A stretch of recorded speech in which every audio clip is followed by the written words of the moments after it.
do you need to prove something is real if someone makes a claim, such as unicorns are real? What evidence would be good enough for you? I've heard this before too, yes. For unicorns? Believe me. It's an example. Like what would you think if I was a scientist? What would convince me? I'm asking you. No, I'm turning it around, and I'm going to ask you. If you I'm a scientist, what would convince me, and I am a scientist, to show me what would? What would it take a scientist normally? For one thing, multiple observations help. Isn't that correct? In this case, I think you would argue with multiple observations. Wait, of what? If someone claiming their life changed by unicorns or a unicorn? No, someone claiming their life has changed by unicorns. Claims. Oh, that's great.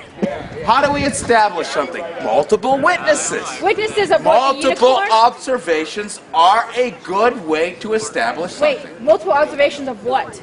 Of the unicorn, or of someone claiming that it changed their life because they saw a unicorn? Look, when we talk about the change in life as a Christian, that's a different issue from the one you raised. No, it's not. Is someone's claim that seeing a unicorn changed their life good enough evidence to believe that a unicorn exists? Let's put it this way. People have claimed that there's Sasquatch. Okay. Bigfoot.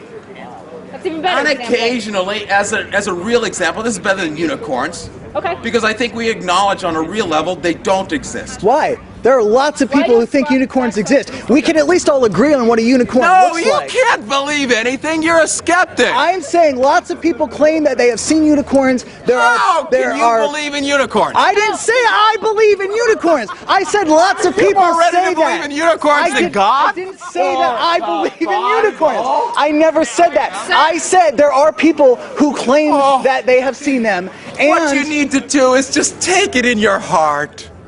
So you're avoiding the question. You're not making your case any stronger. You're making yourself look silly. You're avoiding the question, sir. What you're doing is you're making it more clear that you don't actually have an answer. Multiple observations help establish a matter. Please say unicorn. Multiple observations. Okay, so we'll go from unicorns to Sasquatch. So you're saying multiple observations. Let's take Sasquatch. We have hearsays of people with stories, great pictures, and other things. How about the Loch Ness Monster?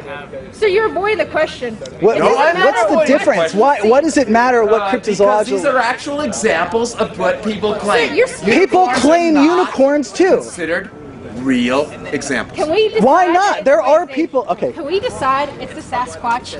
It doesn't matter what mythological creature. Let's decide it's the Sasquatch and not argue what creature we're talking about. Let's say no, because we should work with concrete examples. The question is, if I say a Sasquatch, I saw a Sasquatch and changed my life for the better. Maybe I drank and did drugs, but seeing the Sasquatch, purified me. Now I don't do that. Would you take that as evidence that a Sasquatch is real? As empirical evidence? As physical evidence that Sasquatch is real? Or would you have to say, I want to see a real Sasquatch for myself? Would that be real evidence to you? What evidence would you need? Okay, I'll just take, since I know you come from the atheist position, seeing is believing. I'll take that one, because it really is. So seeing, in a sense, is believing.